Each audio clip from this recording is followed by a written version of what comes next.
Hi there everybody, this is Late to the Party with RetroGamerDaz, and we're going to be looking at Doom 64 today.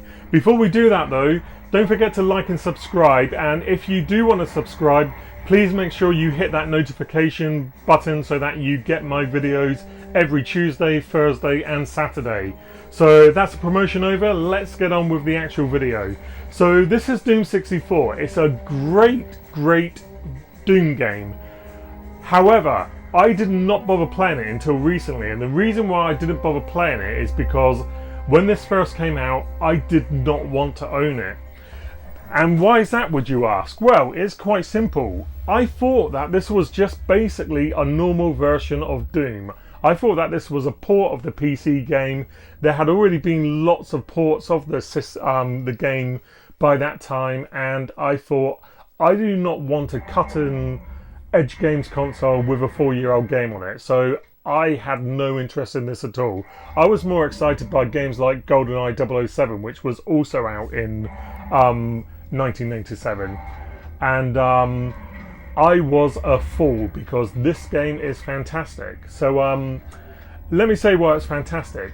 This is not a port of Doom, this is actually a standalone game. It takes elements from Doom, so you've got familiar enemies, you've got the same guns from your pistol to your shotgun to your chainsaw to your BFG, but everything has been retooled, everything has been updated graphically, and you can even see that your actual weapon is far lower on the screen than it is in Doom. You also don't have the little bar along the bottom. So one of the things with that lowering of the actual gun perspective is that when enemies get close to you now, they really feel like really in your face. It's really scary coming around the corner. I mean, look at that. It's literally filling the entire screen almost. And it makes the game feel so much more terrifying than when you first played it. And, you know, let's make no mistake, Doom is a scary game. I wouldn't call it a horror game, but the way the lighting works in a lot of the levels, it just feels really ominous to play. You never knew what was around the corner. Certain areas of the screens you just didn't want to go into because they looked so ominous and dark. And the N64 does a great job of capturing that feeling with its own lighting system. So Midway Games knew why Doom was so good, and they decided to go in their own direction, and overseen by id Software, of course, and the end result is an absolutely cracking addition to anybody's N64 library. You've got all your usual Doom mechanics, so you're picking up guns, you're basically flicking switches, you're killing loads and loads of enemies, and you are getting lost in these labyrinth-like mazes which are phenomenally well designed. I'm not going to say that they're as good as the levels found in Doom 1 and 2 because John Romero was really at the height of his design powers when he was making those games, but I would say that this has got the best level design of any game since those first two. They're absolutely great, and you know, when you get the chance to play the game, just pause it, look at the maps, and you really appreciate just how tight and how well put together they are. Lots of secrets to find, lots of weapons to pick up and discover. It's just fantastic. They've Midway Games just done an absolutely brilliant job. So let's have a look at the actual first level, and you can get a better idea of just why it's so good. So we'll play it on an easier difficulty because I'm just not very good at these sorts of games. And straight from the off, here's a secret, and you'll find several secrets on each level, and part of the fun of going back to the game is just finding them and working out how you can either clear the level as quickly as possible, as effectively as possible, and just killing everything. It's just so satisfying. One of the things I love about id Software games in general is that when you're shooting down enemies, the impact of the weapons is really satisfying. It feels like you get a nice kick from the shotguns. The pistols feel nice and precise. Everything about it, it's just it's just polished, and that level of polish was brought across to Doom 64.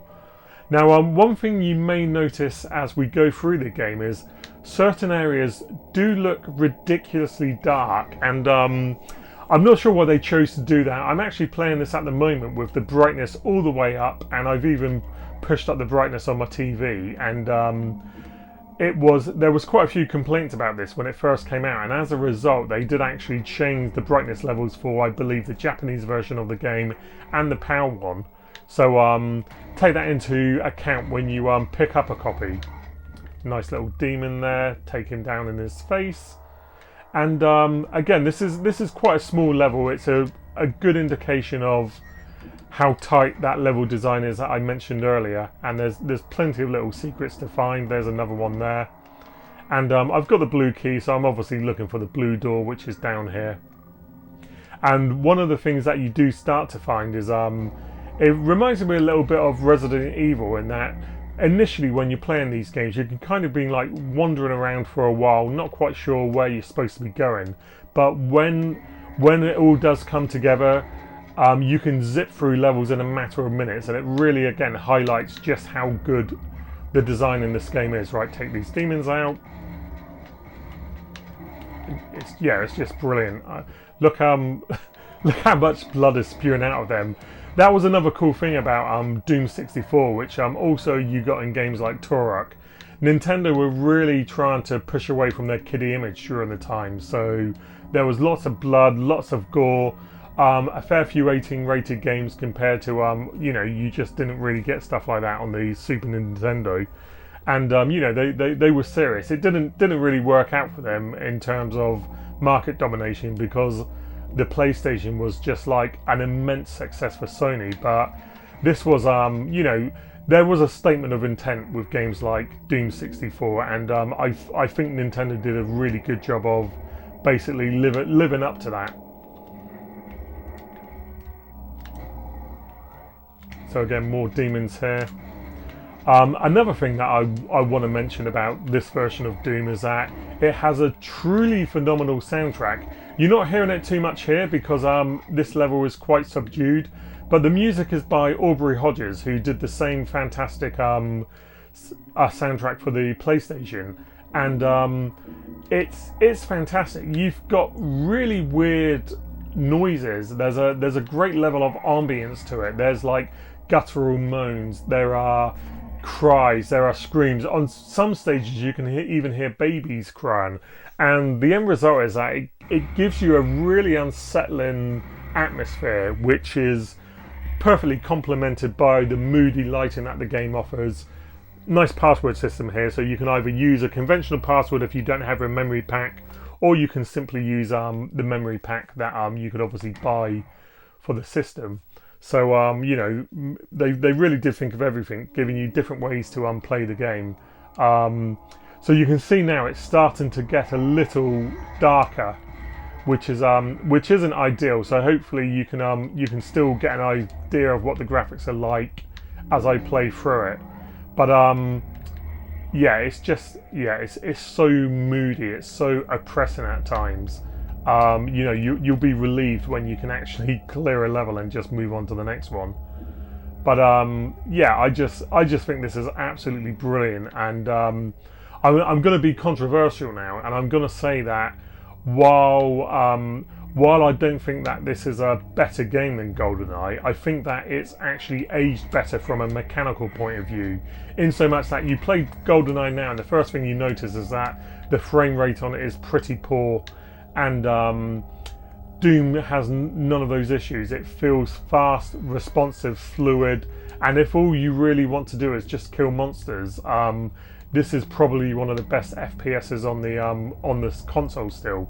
And it's rather indicative that when I'm just like wandering around now while I'm trying to talk to you, but it's rather indicative that when they actually did make this game, when they re-released it, it got a lot of high praise.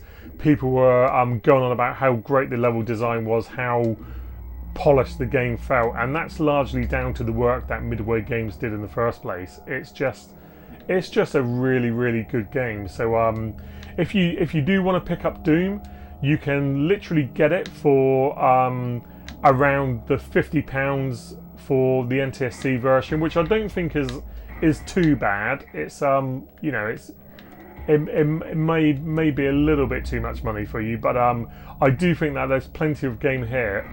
Failing that, if you don't want to pay that sort of money, you can literally go for the Switch, PC, PS4 and Xbox versions, which you can get for around the £4 mark, and they might even be a little cheaper now because it's been out since I think April time.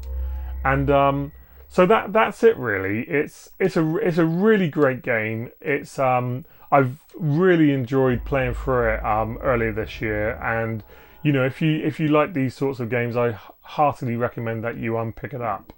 So this has been RetroGamerDaz. This is Late to the Party, and this is Doom 64. So don't forget to like, subscribe, and share these videos. And as I mentioned before, if you could hit the notification as well, I really would appreciate it. Take care, everyone, and I'll see you on Saturday for Shmup Saturday. Bye.